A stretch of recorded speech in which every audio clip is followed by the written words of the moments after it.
Go ahead, let's go, Jen. Okay. I mean, I cannot even get through a monologue without you interrupting me. Well, you could have came back, Skip. Well, I thought, Skip, just let me. I didn't know you were going to bring up No, this. I was just going to say, Skip. Ooh, what's going on? WittyP dropping in one time, and I definitely wanted to do a reaction to Skip Bayless. Yes, he'll be leaving FS1 Undisputed.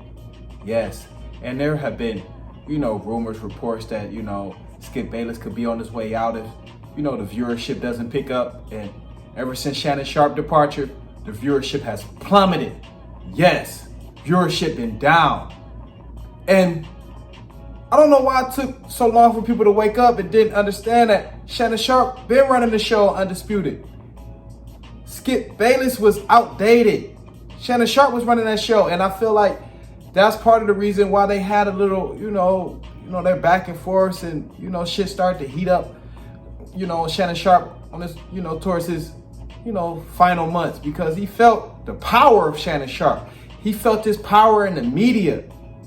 He did. Skip Bayless, he did, because he say, damn, this motherfucker gonna be a Hall of Famer on the field and off the field, taking over the media space.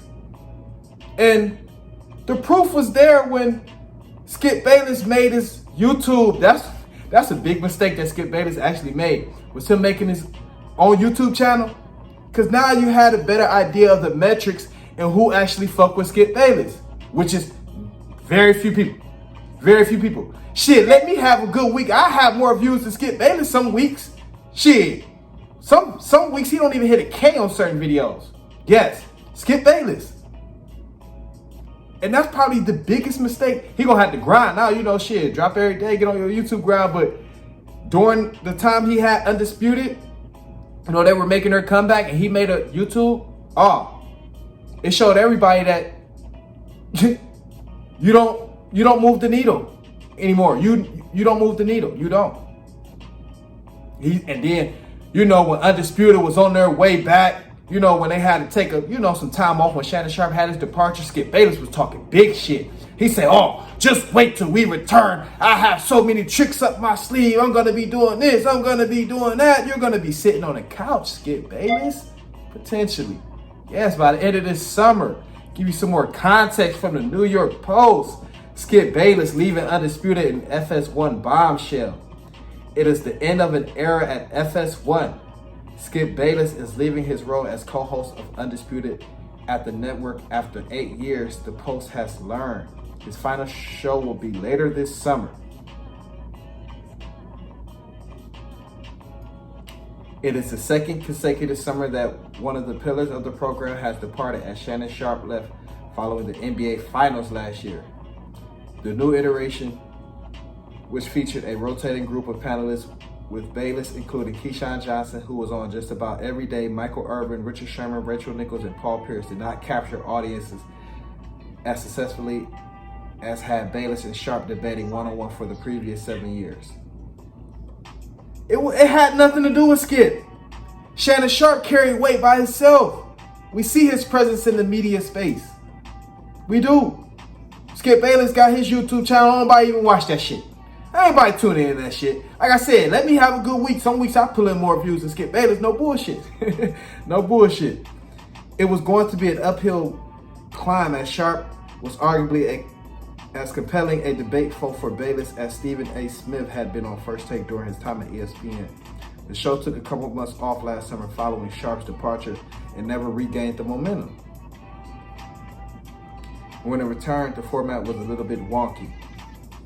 Instead of a moderator, a role formerly fulfilled by Joy Taylor, Jenny Taft, and Jen Hale, Bayless introduced the topic and then might be the third or fourth person to chime in with his opinion. Undisputed rating numbers were also hurt on the margins, as Craig Carter's lead-in show has not yet reached the metrics that First Things First had in the early mornings before it got moved to mid-afternoon following the herd with Colin Coward.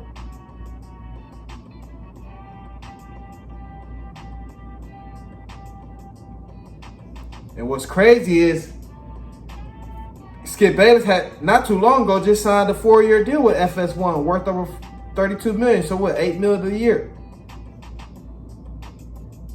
Yeah, Skip Bayless don't move the needle, motherfucker. Outdated. Nobody want to hear you talk about the Cowboys, LeBron James, and regurgitate the same story, same topics.